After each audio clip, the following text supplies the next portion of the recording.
Bonsoir à toutes et à tous et bienvenue pour ce nouveau journal d'information sur TV Vendée en ce lundi 16 décembre. Voici les titres de cette édition.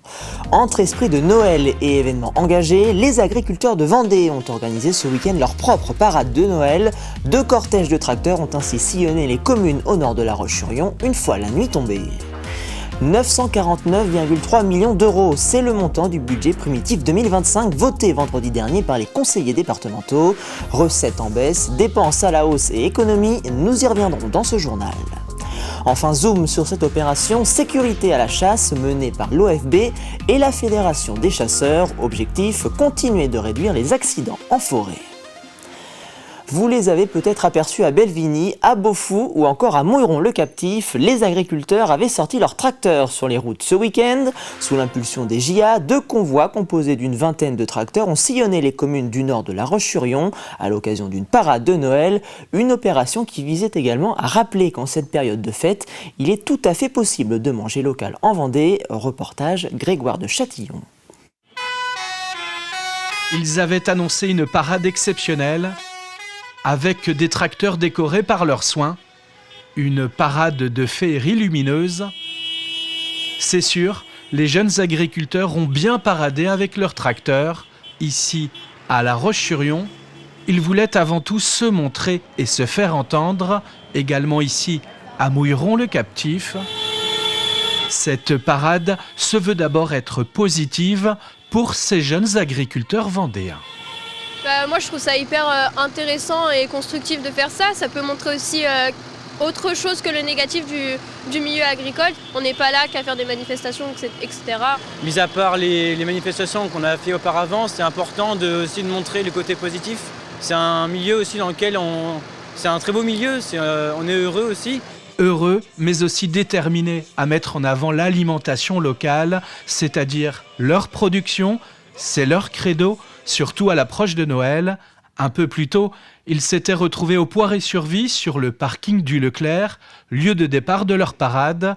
Au programme, une réunion avant de prendre la route avec le soutien du département et de la préfecture, tous unis avec ce message: pour les fêtes en Vendée, je mange local. Ah, on essaye, mais après c'est pas toujours évident, c'est un coût. C'est toujours pareil. On est tous pareils, ça a un coût. Je sais qu'il y a une histoire de prix, mais qu'ils ne sont pas obligés d'aller acheter de la viande qui vient d'on ne sait où. Donc voilà, ce qu'on veut leur rappeler, c'est que dans tous les cas, s'ils choisissent des produits français, ils seront sûrs d'avoir une qualité exemplaire. Après l'accord de libre-échange entre l'Union européenne et le Mercosur, ce 6 décembre, cette parade de Noël sous forme de manifestation témoigne d'une forte inquiétude pour un secteur en crise. Et on reste dans le domaine de l'agriculture, direction les Sables d'Olonne où la CAVAC organisait son assemblée générale en fin de semaine dernière. L'occasion de faire le bilan d'une année 2024 très compliquée, en grande partie à cause de la météo.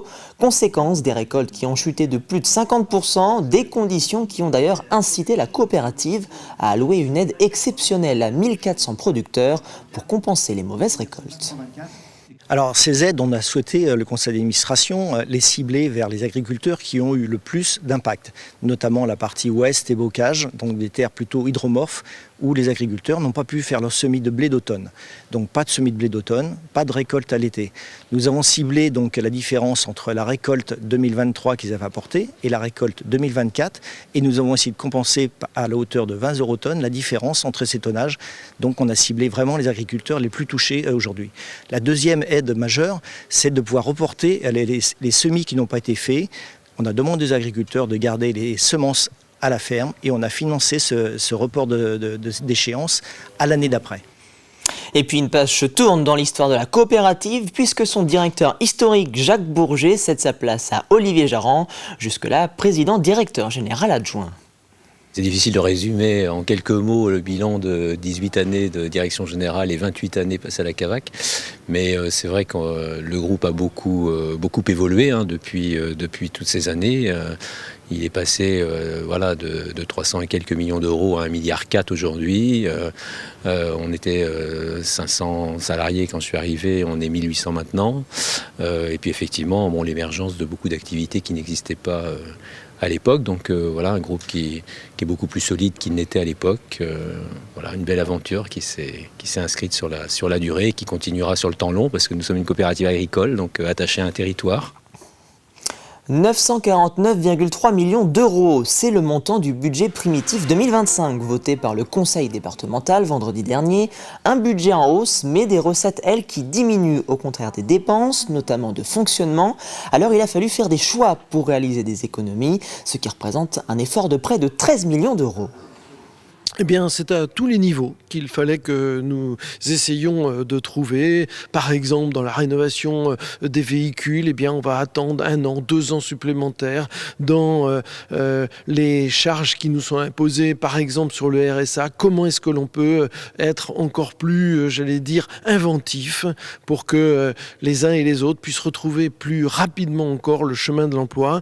C'est aussi sur la culture, ici ou là, faire quelques économies. Sur le sport, on va demander aussi quelques économies à certaines de nos associations, certains de nos clubs sportifs en particulier. Et parmi les budgets en hausse pour 2025, celui consacré à l'aide sociale à l'enfance et à la famille, plus 7% pour un montant total de 82 millions d'euros. Tout simplement, j'ai des collègues qui font preuve de bon sens et on a une compétence obligatoire qui est la protection de l'enfance. Et on voit bien que cette protection de l'enfance aujourd'hui a besoin de moyens pour accompagner aussi l'ensemble de nos agents, l'ensemble des assistants familiaux, l'ensemble des lieux de vie qui aujourd'hui accueillent et protègent plusieurs milliers d'enfants, puisque aujourd'hui c'est près de 2000 enfants qui nous sont confiés par an, qu'il nous faut accompagner. En tout cas, je remercie les collègues pour le budget de l'aide sociale à l'enfance et sur le budget enfance et famille. Maintenant, on voit bien que c'est un budget contraint qui nous demande de faire un certain nombre d'efforts, de faire de nombreuses économies. Et puis, malheureusement, il y a quand même quelques sujets qui nous obligent, à revoir les budgets à la baisse. Pendant plus de 2 semaines, la Fédération des chasseurs de Vendée et l'Office de la biodiversité ont mené des contrôles essentiellement tournés vers la sécurité des chasseurs. Ils sont un peu plus de 12 000 en Vendée, une opération nationale dont l'objectif est de réduire le nombre d'accidents.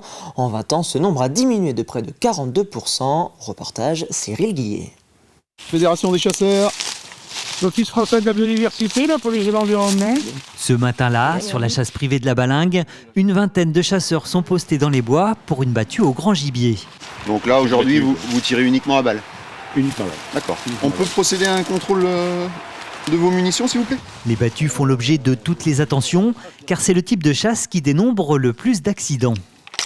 C'est une opération de contrôle au niveau national qui a été décrétée par le ministère et à la demande de l'OFB. Donc ils sont revenus vers nous, Fédération des chasseurs, pour organiser plusieurs journées de contrôle communes. Donc ces opérations de police sont menées donc avec nos 4 agents de développement qui sont assermentés donc pour la police de la chasse et donc qui sont habilités à contrôler donc en lien avec les infractions liées au schéma. Vous avez suivi la formation décennale? Oui. D'accord, récemment, le 29 mars. On va vous demander votre attestation d'assurance, s'il vous plaît. Notre objectif était de vérifier si les chasseurs se mettent en condition de sécurité pour pouvoir pratiquer la chasse. Ce qu'on recherche, c'est de vérifier la pose de panneaux sur les routes, vérifier aussi s'ils portent des effets fluorescents pour être visibles entre eux et visibles des autres usagers de la nature. Et puis vérifier également si ils prennent bien en considération leur environnement avant et pendant la chasse, notamment avec la matérialisation des angles de tir. Vous devez partir en direction de votre voisin pour calculer votre angle par la suite. Des fois, quand on se place, nous-mêmes, on a des doutes parce qu'on ne sait pas trop si on est la loi ou pas.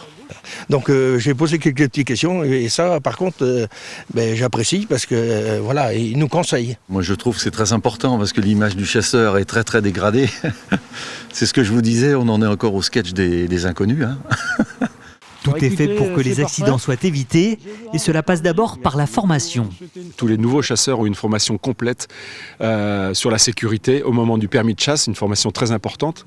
Et après, nous, on a des chasses-écoles pour les organisateurs de chasse au grand gibier en Vendée et qui aident à l'organisation de ces battues pour chasser, pour que les actions de chasse se fassent en toute sécurité. Pendant ce contrôle, aucune infraction n'a été relevée. À noter qu'en cas de manquement, une amende de 135 € peut être adressée aux contrevenants. Et en 20 ans, le nombre d'accidents mortels, lui, a quant à lui baissé de près de 80%.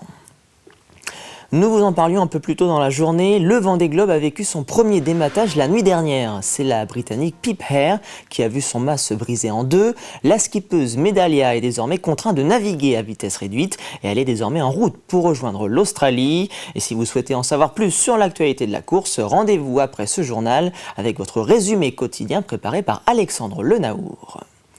Et puis en fin de semaine dernière avait lieu la 16e édition de la balade des Pères Noël à moto. Plus de 2000 participants pour cet événement organisé par l'association Asphalte 85 et des inscriptions très vite bouclées en seulement 15 heures pour ce rendez-vous devenu incontournable. C'est un bon moment entre motards et puis c'est la magie de Noël. C'est une tradition et puis ça fait toujours plaisir d'avoir autant de motards et puis de faire des tours entre motos, c'est génial. C'est quelque chose qu'on fait à peu près tous les ans nous. Et c'est l'occasion de se retrouver déjà entre motards. Et en plus c'est pour faire une bonne cause, donc là il n'y a pas de mal à faire ça en fait, je pense pas. Du plaisir avec une bonne action pour nous tous. Moi-même j'ai eu un enfant malade, donc c'est la priorité. C'est pour les enfants malades. Oh ben, moi c'est la 14e fois que je le fais, donc tous les ans on attend quoi. Surtout que c'est au profit des associations pour les enfants, donc c'était une bonne chose. Et c'est vrai que les places sont parties très vite cette année, donc on a eu de la chance parce qu'il y en a qui malheureusement ne peuvent pas la faire. S'ils ne bloquaient pas à 1200 places, je pense qu'il y aura encore plus de monde, quoi, voilà. Et c'est ainsi que se termine ce journal. Merci pour votre fidélité. Pour rappel, vous pouvez retrouver l'ensemble de nos reportages et émissions sur le site tvvendée.fr. Au retour de l'actualité dès demain, 7h dans la matinale avec Caroline Tronche. D'ici là, je vous souhaite une excellente soirée sur TV Vendée.